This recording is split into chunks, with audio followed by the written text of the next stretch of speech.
You got a lot of energy this morning. Victory lap 2018, man. I can't believe it's been that long already, man.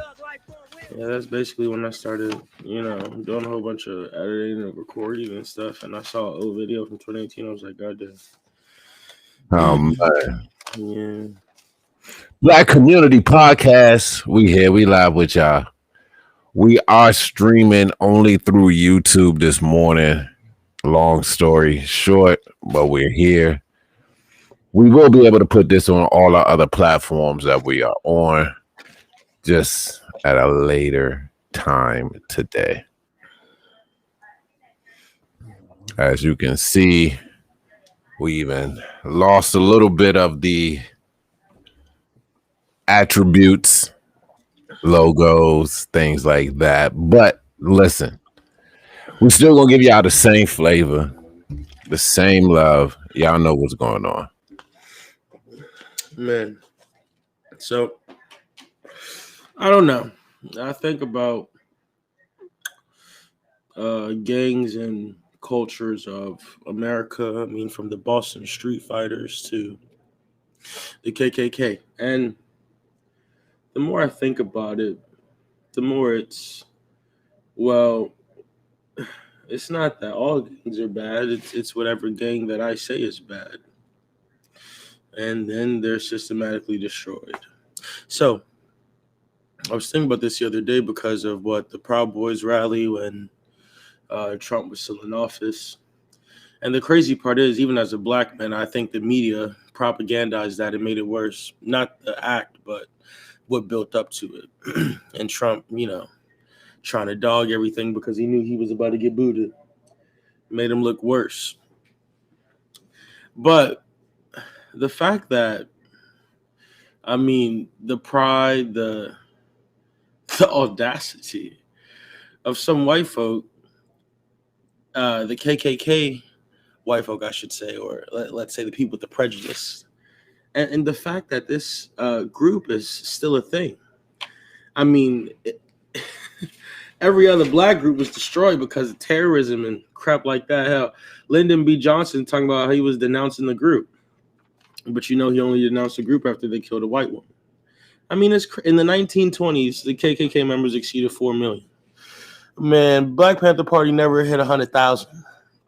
So that's the control and reach of what, quote unquote, white people, not all. That's the reach they have. So when I think about anything like storming of the Capitol happening, you have gangs attacking the nation. And I always had to juxtapose this with, if they were black, we would have got shot. People were scared when Black Panther Party was just walking down Sacramento, gun in hand, Second Amendment rights.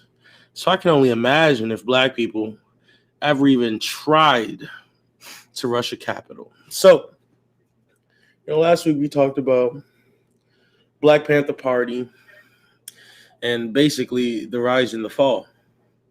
Because after LBJ was like, this is their last year alive. He really killed everybody. And it was the end of the Black Panther Party as we knew it.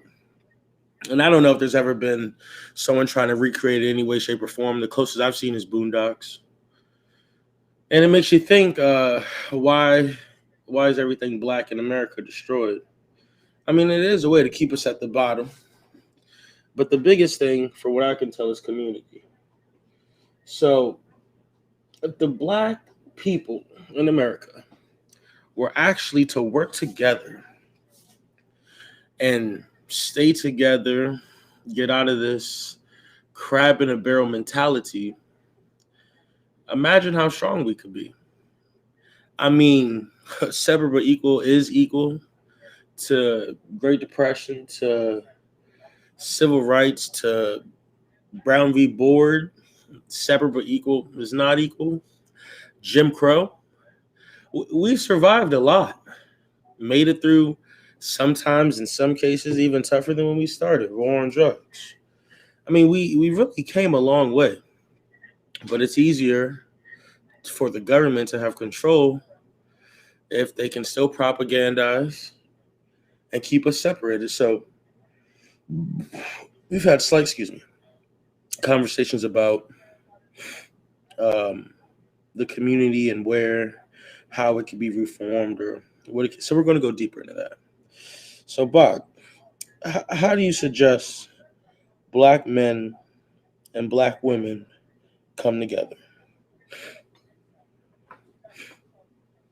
I mean, I just think it's just demonstration, showing what we could do together, showing what we do together, and making a positive movement out of it, out of success.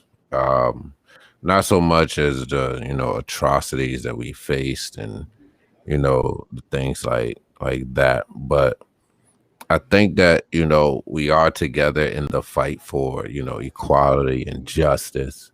But I love to see more successful opportunities that we've had and capitalized on that can really shape the future. Now, not saying that there aren't successful Black people, there aren't Black people, but most of that comes at the hands of some involvement from an outside foreign source who's not Black. And I think that that help is always appreciated, but at the same time it kind of gives people influence and control where they shouldn't have no influence and control. But as far as gangs and as far as community, that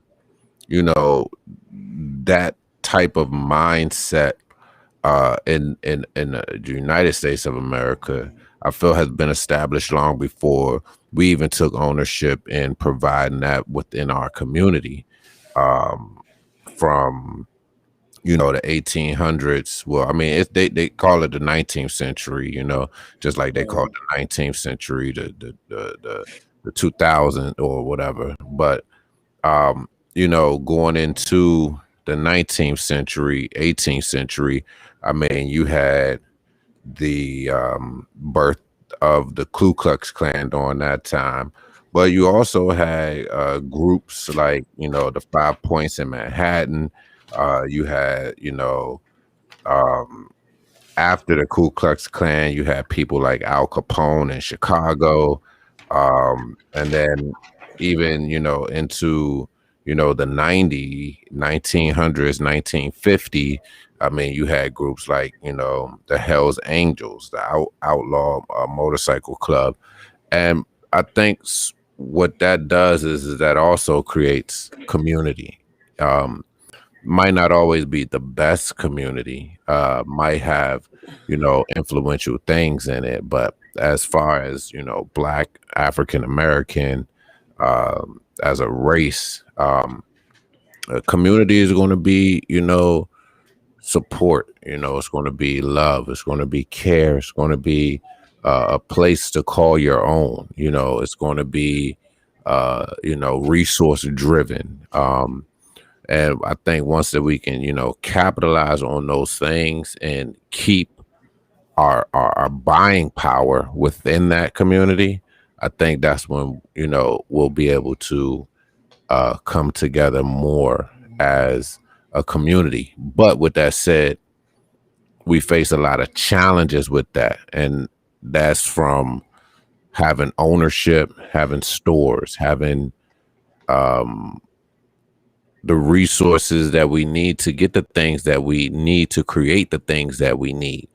And we don't have a lot of access to that. So a lot of times we do have to go to these outside sources. So when I say resources, I even mean down to, the things that we need to actually make products, to be able to have complete and total ownership rather than still outsourcing the money to the people who, we're trying not to give our money to, but just with the options that we have, it's almost like we have no choice. But building within that is great, but more so getting a piece of that opportunity is what's going to really help us bring together community and then be an example for the community. Just imagine a world when Black Wall Street wasn't destroyed. Had a community, had a place where the black dollar cycled. I think it was 20 times over. Same dollar bill. I mean, 200 times that. Point is, I think we've been in positions, and those positions have been lessened by white people, and it's sad. But the thing about coming together, and I mean, it sound good. The problem I come up with is the crab in the barrel mentality. If a black man tries to make it in, let's say corporate America, to get money, Stephen A. Smith is a good called a coon. And as a young black man, I've got caught up in the mix. But I wanted to bring up slightly adjacent to the topic, Jay-Z and the whole title. And I'm not gonna hold you. I heard whenever I hear black people try to tell me something is for the culture, I'm always a little suspicious because I've seen black people lie straight to my face and take my money. And now, business practicing is like when I was like, well, Donald Trump is a great businessman. I don't think he's a good president. So I wanted to know your opinion on. I mean, last week we had a fan of ours, shout out, and he was talking about how could black men trust other black men, basically. And this is part of the issue where you have celebrities that you give your black dollar to, and then you're thinking, hey, it's for the culture. I'm going to support black businesses. I'm going to do this. I'm going to do that to help out black people. Then 10 years down the line, after making $3.3 million, sells it to a white man. I believe the man that owns Twitter, don't know his name. But it's that type of let's lie to get money. And then some poor businesses ran by some black people, not all. It makes it look like all of us work bad, don't hold up to our agreements, and at the end will quote unquote sell out. So when it comes down to it, Jay-Z, in my opinion, after what I read, I listened to a little bit of DJ Academics. That's how I heard the story break. And I mean, I agree with the aspect of he basically used Black America to get some bread. And then once he maxed out, he gave it to a white man. So what's your opinion on the whole Jay-Z title situation? That was a little tough for me as well. A lot of times I feel like we don't know what's actually going on behind the doors. Now, when it comes to Jay-Z, of course, I know I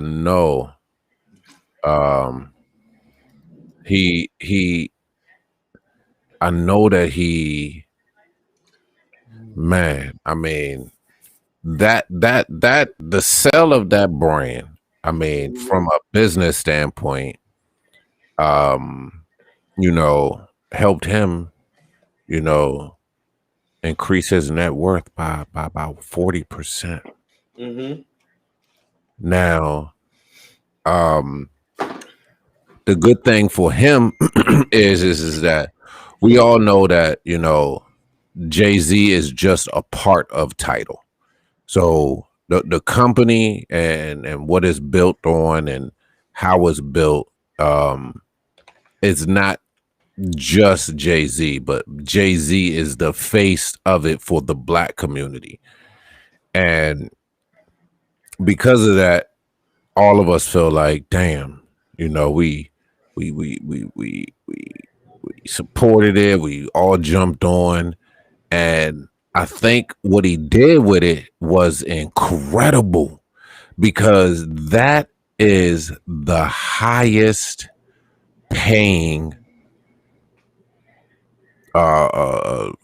fees for artists. It had the input of an artist, coming from where he came from, making it to where he is. And if I was him, I would have sold it too.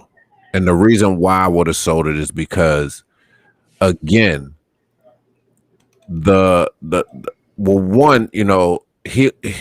retain, his stake in the music streaming business, and he'll join the people who bought it, I think, which is Square, He'll join the board of directors, so he'll still be able to oversee what changes and things that they decide to make, and have his input on that.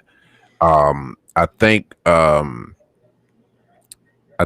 it was bought by Square, which they do a lot of different stuff, and they've acquired a majority stake in the streaming service for 297 million. Mm-hmm. $297 million. Now, not saying that Jay-Z couldn't make that without them, but the leverage that puts him at now, instead of him having those dollars actually locked up within a company, now he could take that money and do more in the Black community. And when I say that, he has scholarship programs. He has a lot of stuff that people don't know about the music industry and what he does outside of the music industry. But with that said, who's still controlling the music industry? So even though he's done such great things with this streaming company, he still can't do what he wants to do with the streaming industry because he doesn't he can't make those types of decisions. Now, not only did he sell the title, but he also sold Ace of Spade. He sold Ace of Spade to the cognac people for I think it was like another 150 million or something like that, or I mean, and hold on before you continue. So my question would be, was it worth it? So I'm not going to act like I know about everything Jay-Z has done for the community or things that he may be trying to do now. But it comes down to me, its image. It still has, are Black men or even Black women going to look at Jay-Z and go, yeah, I should support him because he's a Black man supporting other businesses? Because at the end of the day, he didn't sell it to another Black person. He sold it to a white person to maximize profit. I get it. But something that was for the culture, allegedly. And now you, in my opinion, lost the trust of a lot of Black people that sent you money, gave you money, supported your Black business because they thought it was something for Black people, by Black people, with Black people.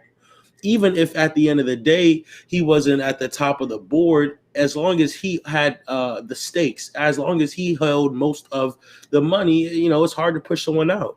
CEOs stay in there for 30 years. And then even then you can get a CEO to replace you that still looks like you, is my point. So was it worth it? Was the money that he made worth it? I get for those artists, maybe even for him, sure. But was the money he made worth it at the cost of a good percentage of the Black community not trusting him anymore and what he says? I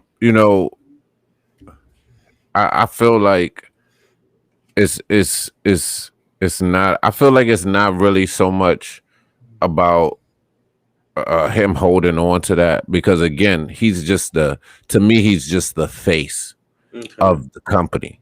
It's not his full own company. Now you now to say that, now the company that he did own, the Ace of Spade, sold it, right? Still has influence on it, right? $640 million. $640 million. Now that's a drink, right? And that was his drink. That was his company. That was, and he didn't even sell the whole thing. He only sold half of it. And he got $640 million from selling half of that. And that's definitely giving people direct access to the Black community, and it's not giving it to Black people. But at the same time,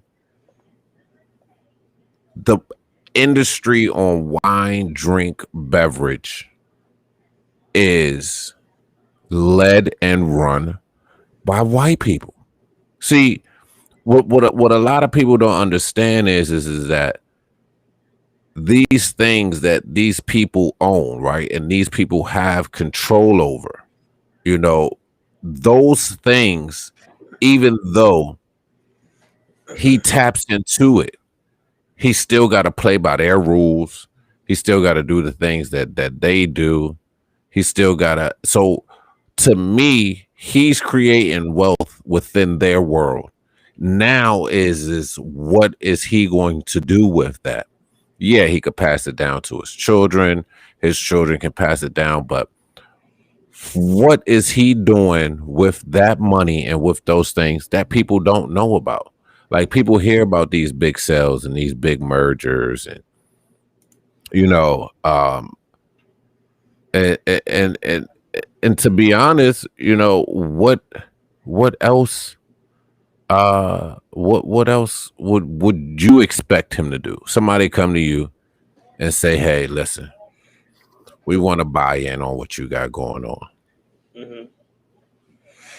You say, "No, I'm keeping it Black." Mm-hmm.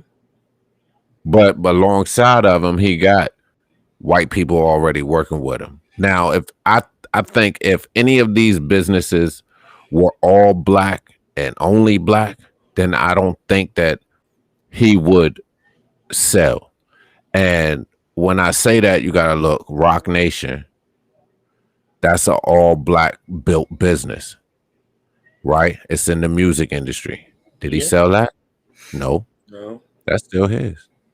Did he sell that? No. No. His real estate that he owned. Did he sell any of that? No.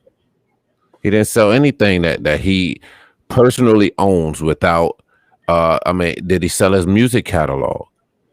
No. His art collection. Did he sell his own art collection? No. That's going to put wealth into him and his family and generations to come. You know, he has a partnership in another liquor giant, Bacardi, with Douce. Yeah. That was launched in 2012. He didn't get rid of that part, but I'm pretty sure if somebody offered him the right number, he will, because that's not his company. That's somebody, you know what I'm saying, else. You know what I mean? But he's put in position himself, his family, and anybody who's in his camp to win, because now he has more capital, he got more cash, more investments. You know, he's invested in different things, you know. Uber, Square now, you know, the salad chain Sweet Green, insurance startups, Ethos, what's the thing? What's that guy's name with SpaceX? Elon Musk. Yeah, he's invested in that too. All right, so I hear all that, and I've always thought this about Black celebrities in position. How come they hadn't banded together to buy up land to then create something that I want to create personally? And from what I can tell, I get it. I mean, but to me, at the end of the day, you may be pushing Black scholarships. You may even been trying to get pay off people's debt. I mean, how Deshaun Watson took money out of his pockets to. I'm sorry, wrong person. James Harden took money out of his pockets to help people during the pandemic. He didn't. Everything that was said was more about what benefits Jay-Z, and I ain't mad at that. Because as a man, you want to make sure you can provide for generations to come. But I always thought that was part of the problem, was that we were looking out for ourselves so much, whereas whites, I mean, let's just think about Jewish people. You say anything about them in any negative light, you get canceled by other who? Jewish people. they work together so well. They have a network so tight knit that if you even think about messing with them, you'll get obliterated. And with black people, it's the total opposite. You can mess with us from rapper to college student to inmate, and no one really comes for support or aid. We do get things from different people. LeBron James doing scholarships, open up hooping camps. Cam Newton in his camp, Brandon Marshall in his camp.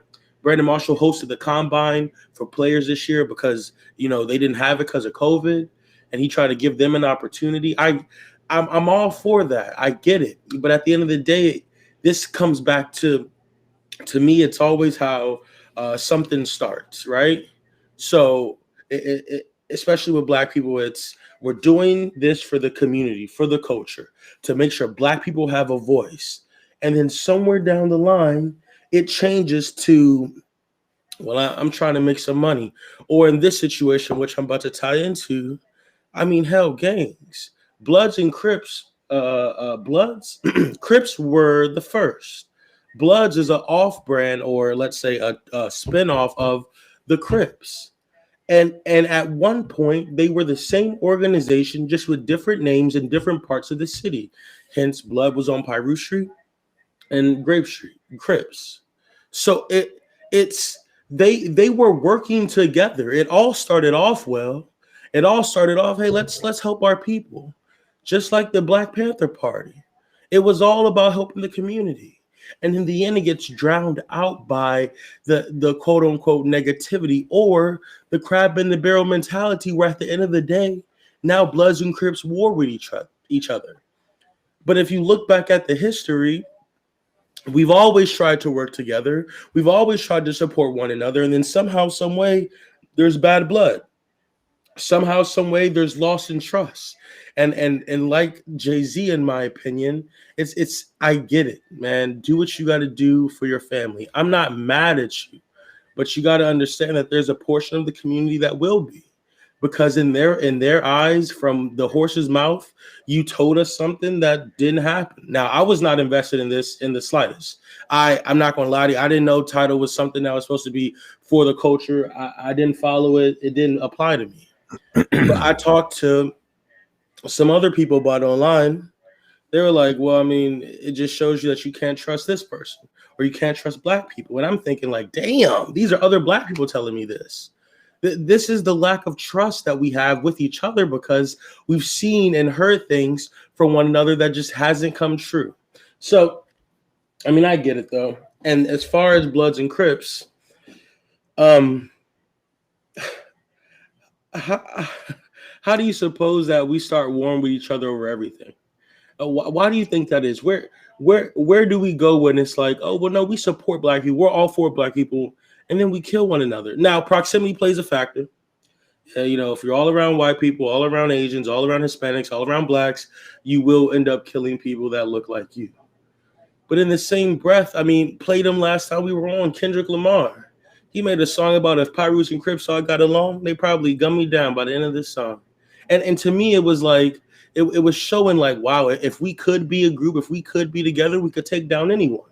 But the problem comes down to, we support each other to an extent. We either go back on something that we say, or we kind of change the idea of where we're going, and black people feel offended. Now, to an extent, here's the part that you cannot bend at the will of every black person. That's just not how life works, business works, or trying to be better works. However, when you have a mission statement, something that you want to do, hence me wanting to rebuild Black Wall Street, first off, I got to do things on my end, but the main part, what? Funding.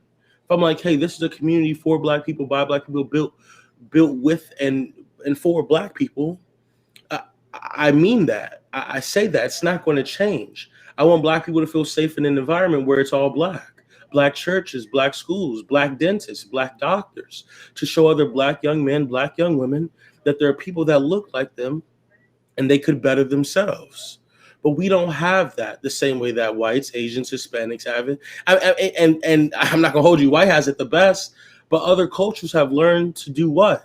Hispanics will cross, or immigrants will cross the border and still be families. They'll come over here illegally and still be a family, still be part of a community the best way they can without possible deportation.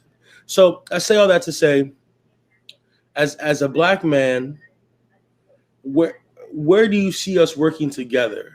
And where do you see us, or how do you see us working together, and how do you see us even making that successful when it seems that once you cross a certain line, a certain threshold, or maybe you do something that the people don't like, in black culture, you're basically a wigger.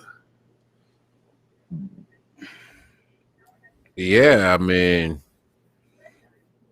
I think that's how they're gonna, look at us, regardless to what you Whatever you know. do. Yeah, it's just gonna be that. But um, I mean, I think with the whole creation of these gangs in the 1960s, Hmm. uh, I think that well, first, Crips, Hmm. you know, it was a offshoot, of the Black Panthers. The name Crip Hmm. and the acronym for Community Revolution in Progress. That was for protection of the community in the community. So Hmm. not only from police, but from neighboring neighborhoods, from um, uh, infiltrators in the area, doing harm to, friends and family members. So the cause for, what was going on was to protect, Yep. was to, give some safety to their children, um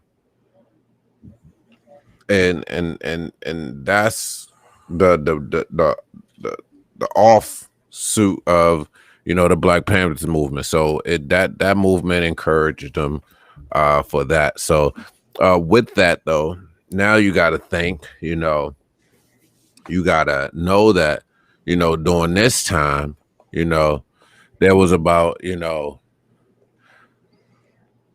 all of those things that was crippling the Black neighborhoods, from drugs Hmm. to police brutality, to the start of mass incarceration, to um the all of the movements for all these other groups who were looking for freedom and looking for justice and injustice and discrimination to be relieved from them. So with all of those things going on, you had two brothers that brought people together to do some good.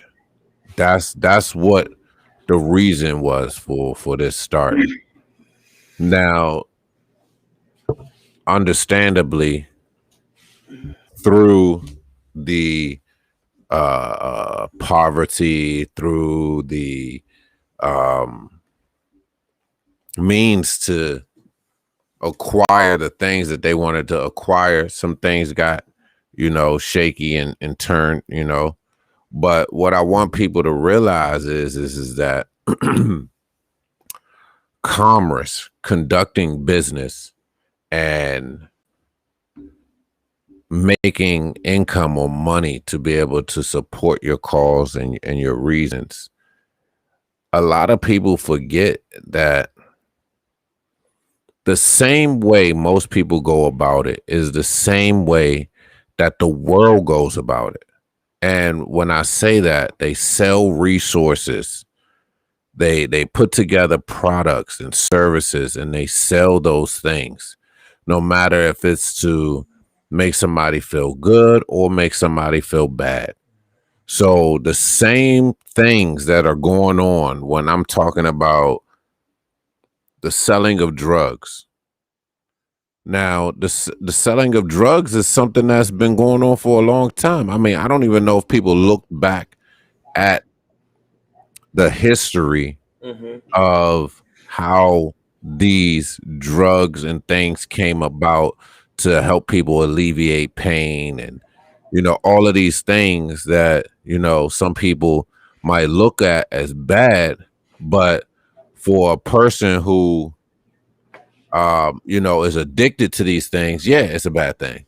But the bad thing is within everything. So if a person gambles too much, if a person eats too much, so the addiction and the harm that's done through the overuse of anything is prevalent in everything. But you have a nation now who is saying that, oh, you selling drugs, or you're doing this, or you're telling people, okay, you got to pay me for us to protect you, because there's people do that to this day. You got the Secret Service, you got police officers, you got this everything that these organizations done are looked at badly only because they not the government. The government sells drugs. The government gets people addicted to different things that come out and is accepted in the community, whereas then other people do those same things, which they may be able to create a business off of it. That, I mean, they have it to the point where they advertise these drugs on television, and they tell you all of the side effects from it, but they're still selling it. But they can do that. But now you got a Dr. Sebi, and they want his head because it's affecting their money. And that's where it starts to get blurry, because now you want to look at somebody who's perceived as a bad person, or because one, they're giving somebody some marijuana, right? Now the same things they was locking people up for is now legal. Yeah. And these people are still locked up. People has missed millions of years, calculated by all these people. Millions of years has been missed out of the black communities for the same crimes that now the U.S. government is benefiting off of. Yeah. But these people use the resources that they had. They couldn't go get a corporate job. The white people who had them. Do you know there was 20 businesses, right? 20 businesses that started in like the 1700s, 1800s, that are still thriving to this day. Do you know what type of blood they have on their hands? Endless. In the black community. In the black community. You know how much they were writing. Edna was writing insurance policies on slaves. Yeah. So you know what that says? We can buy them. We can put them to work. When they become no use to us, we can kill them. Yeah, and get the money back for them. And get money back for them. Yeah. So shit. Yeah, it's crazy. It's crazy. So when you look at these gangs, when you look at these people, yeah, they have warred with each other. They are protecting their territory. They are, but to me, that's all tribal. And I feel like that's where we come from anyway, but not to say that it's right. And yes, if they get together, we can be more powerful and much stronger. And things still happen, but because of our access to information so quickly now, from videography to news to streaming live, like a lot of things aren't as bad as they used to be, but things still happen. Well, yeah, I mean, and I mean, I agree with for the most part what you said. And gangs have been around for years. Governments have been funding their own version of gangs, hence KKK selling their own drugs. I mean, that very true. And the crazy part is when I think about it, when it came down to the Black Panther Party or Black Wall Street, things that were black people trying to rebuild, Black Wall Street being something built by bought land by a black man and then let only black people live on it and black dollars and but they never tried to destroy Bloods and Crips. They never tried to take them away because it did part of their job for them. Now, proximity will always cause you to whoever's in proximity. And if you're in poverty around by a whole bunch of black people, I get it. I understand the mentality. I get where you're coming from. But it's to me, it shows like, hey, this aspect of us being black, they don't care about. They love us killing each other. They love us selling drugs that don't help each other. I mean, hell, the Tuskegee study where there was 300 men with syphilis, 209 men without, and they were getting treated for something called bad blood, which was a word for ailments common like syphilis, ammonia, stuff like that. It's the things that and the way that they want us to move. It seems like we've fallen into that path because that is the path of least resistance.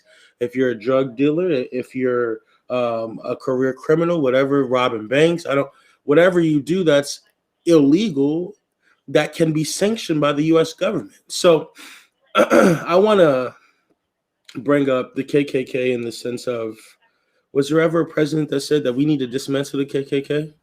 No, because at the end of the day, white people look out for white people. They are the KKK. Black people need to look out for black people. But to me, this all draws back in to, like I brought up the Jay-Z story earlier. How do you trust one another when you feel that as soon as it takes off, the other person will either stab you in the back to get higher, even though, I mean, if you're not willing to compete as a black man, you got to step your game up. But secondly, that after all that hard work, are you still going to end up selling it all to a white man? If I'm able to create the thing I want to create, a next Black Wall Street where black kids can be around other black people, learning from black people, I'm owning that, and I would never sell that to a white person, an Asian person, a Hispanic person. I wouldn't sell it to any of them because I want it to remain black. It's no offense to any other race, but unlike every other race, we don't look out for each other the same way. I mean, so I say all that to say, how do you think we move forward? We talked about Jay-Z. We talked about how academics felt about it. We talked about how our opinions were about it. How do we regain that trust from other black people without losing what our statement is? I'm not saying you got to change up. I'm not saying that, but from what I could tell, the information I gathered, for the culture, I want to do something that's for black people, made by black people, run by black people. I don't want another race helping us out because we can do it ourselves. So how do you think that we can go from taking these same gangs, and you're right, because gangs were sanctioned by the U.S., they did what they wanted to do, how they ran how they wanted, and they just said sorry after they were done dismantling. And you're right, a black person just trying to protect his community can't do that. But I guess my problem always lies in the fact that it starts off about protecting the community, and then we start killing one another. Now, how are we protecting the community while we're killing one another? And that's all I'm saying. I mean, we won't ever get away from that. I mean, we're always going to, have people who, have their, feelings, their modes, their whatever you want to call it, for them to rise up and, do something about it. But again, you got to understand, any positive group in America, they made sure that they killed and dismantled them. Yep. The reason why they don't do that with the gangs is because the gangs kill and dismantle each other. Facts. You see what I'm saying? But you got to also understand this. You got to understand this too.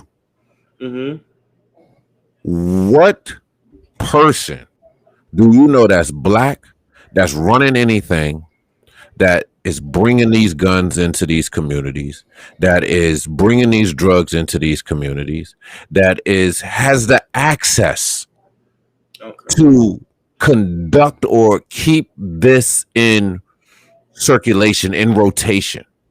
Mm-hmm. That's the key. That's the key right there. So wait, hold on. Before you go, so do you think that it's basically, hey, white people put stuff in front of us, and we're so down bad that we take those things to try to make our lives better, and they have a negative effect on the Absolutely. community? Okay. Absolutely. And that's what Okay. and that's what anything. I mean, like you said, in a couple podcasts ago, Mm-hmm. you said to yourself, there's liquor stores on every corner. You know what I mean? These kids, all they seeing is, mommy shaking it and eyelashes, hair, makeup, nails, and Yeah. unfortunately, the masses. You have some people who branch out and get into other good positive areas. Mm-hmm. Like I live in Montgomery County. I feel like it's a pretty positive area compared to, a Southeast Washington, D.C., Yeah. where, there's a whole bunch of, drug addicts outside and, people just out just wilding, all day, all night, there's different areas of life for living, and it depends on where you want to go with yours and what mindset you have to get out of those situations. But those places are made. Those places are made. Everybody's trying to come up. Everybody's trying to get a deal. Everybody's trying to make money. Everybody's trying to do these things. So people take opportunity where they have to, and based on what they know. Yeah.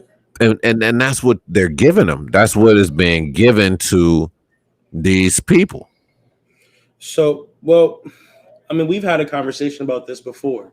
When I agree with you 100% when it comes to systematic oppression, systematic racism, the dismantling of our culture, the dismantlement of our communities, turning our women against us. I 100% agree with that aspect. But when do we get out of that? Well, they put these drugs in front of us, so we got to sell them. Why can't they put these drugs in front of us and we destroy them, show them that we won't let their manipulation destroy us? When do we finally grab the reins and say, hey, listen, it's been 200 years of tyranny. We've been murdered, massacred in mass for 200 years, but we're no longer going to let them control how we move. The rap game, I'm proud of it because it's a whole bunch of black people. However, there's an image problem. Not all black people move the same way rappers do. And what are the examples that kids have? I told you before: athlete, actor, rapper. Either you're slinging crack rock or you got a wicked jump shot. When do we finally say enough is enough? We are going to band together. We are going to work together. We are going to stop letting them control the narrative. As men, as women, when are we going to band together and say, hey, there is always going to be people that do gang stuff. There's always going to be people from any race that murder, that steal, that it's going to be around. We're humans. But when are we going to say it's our turn to flip the script? It's our turn to set the example the best way we can by being more of what we want our kids to be. Because I've listened to some people that were in gangs. I grew up in PG when PG wasn't so friendly. It was a lot of gang stuff. I watched a guy get stomped out by 50 people because he was a choma. I've seen it. I witnessed it. I ran around the block with them and like, what's happening? What's happening? I've been there. I get the feeling of being in a gang. It's family. It's what men or boys don't have. There are men there, and they're trying to follow a man. But all these people I've also talked to, and they steered me away from it. Nah, don't even get into that, young blood. It's not even worth your time. Last night, I'm at 7-Eleven. An older black man, 41. I'm just chatting it up with him in the store. We both park next to each other. I go outside. He asked me if I smoke. I said, nah, because he was looking for a jack and a lighter. And I was like, nah. He was like, nah, but that's a good thing. That's a good thing. Even black men know that the things that they do, I mean, as humans, we know the bad things and we want it better for the next generation. We hope the next generation doesn't follow in our footsteps. So when do we say enough's enough? After all this systematic oppression, after all this systematic racism, from KKK to the government, whether you feel they're combined or separate but equal, when do we move forward? To me, honestly, it's not about a when do we move forward. It's more so of how do we move forward. And I don't have the answer for that, to be honest. I don't have the answer for how we move forward, but when, it's already happened. A lot of people already have that same feeling, have that same notion. But what it is there is a survival instinct in every person. That's a fact. And if you have a man who is going to school, doing schoolwork, trying to get ahead in life, working during the daytime, has 3 kids, and he's working, but guess what? He don't have enough money to pay his rent. He don't have enough money to put food on his table. He's just not getting enough of what he needs in life. He doesn't have any help from anywhere. His wife or fiance or whatever doesn't work. She's an at-home mom. And he's trying to get ahead. And it's not coming. It's not coming. He's praying. He's doing everything the right way, but the suffer and the worry about the next day is so heavy on him. Mm-hmm. What do you do when somebody come to you and be like, "Hey, listen, man, you don't got to do much, but hey, look, I got this right here. I know you could probably use some extra money. I got this right here. You just staying here, man. This dude gonna come. He gonna give you a bag. You give him this bag, man, and I'll give you $3,000." And then, man, right there. Hold on, before you even go, I want you to keep everything that. But before you go, a man. Okay, actually, no. Go ahead. Finish up. I'm gonna let you finish before I cut you off. Go ahead. Yeah, I mean, what do you do when his kids ain't ate in a week? He waiting on food. That he about to get evicted from his home. His job just laid him off. Every time he walked down the street, the police. So it's everybody wants that. And then when these people do have children, from their wild life that they had maybe before they had children, and they want better and more for their children, that's where that hunger for getting more and having more actually comes in, and it's like, how do you get it? Not when, because hey, stay off the street, stay out of there, don't go over there, don't hang out with those people. You know because of what you've been through. So you try to change that for your children. Yeah. But if daddy ain't got it, mommy ain't got it, but your children seeing JoJo and John and all these outside kids, well, now they got chains on, diamond out, like, and they're like, well, damn, I want to have stuff. All right. Hey, I'm trying to tell you, I could be a homeless man soon. I get it. It's not easy, but the world doesn't owe us understanding. It doesn't owe me or you understanding. And in that point, if I'm that man and I'm down that bad, right? And okay, I would try to find a black male community. I would try to find a place where I can, hey, can I work for money? I would go to other black men, ask them if they had jobs that I can do. Hey, bro, I'll clean your entire. Look somewhere. I'm telling you, I would work hard. I would stand on my morals, and I would do the best I can. And if we were homeless, we're going to have to be homeless, bro. We're going to have to be, because at the end of the day, my son would be watching me. My son would say, well, daddy did it, so why not just go do it? I don't want my son doing that. No matter how much you try to do it and get the money and not let your kids pay attention, they hear you. So while I get it, you're so down bad. Hell, the Will Smith Pursuit of Happiness movie, I've seen it on TV. I've seen it in real life. But once you open up that door, the consequences that come with that are so dangerous. The same people that you're trying to get money, food, and clothing for are the same people that will be used against you to make sure that you never stop. It's a cycle of abuse that even black people start with drugs. Hey, do this little thing for me real quick. I need you to do that. You do that. I got you later. You get the culture. You know this culture that we have, this hip hop culture that we have. Yeah. Guess how it was started? Drugs. and that's in every aspect of it. The people who were doing the performing were getting funded by the drugs. But you got to understand, this country is built off the same thing.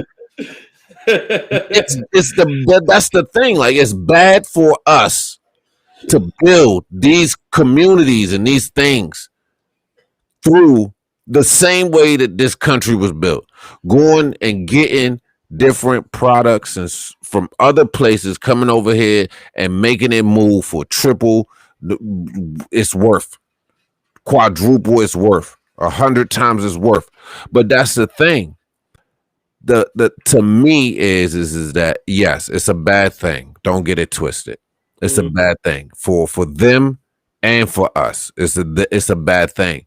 And I'm not telling anybody to sell drugs. What I'm saying is that the same way that another person has made money, and not just money, but residual, it's indoctrined into their culture, is by the same things that they tell you not to do.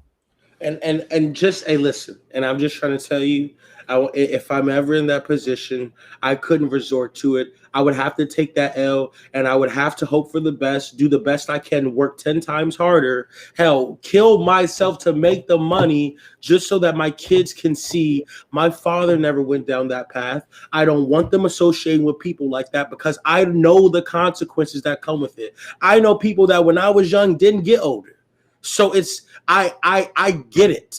Every man can't be, I'm not even trying to say I'm a high moral or some guy that's above the rest. No, but I want my kids to know, listen, you're going to be down on hard times, but it's about how you pick yourself up. But once you use the drugs, once you use the gangbanging, once you use that type of mentality to pick yourself up, that's what you're going to be stuck with.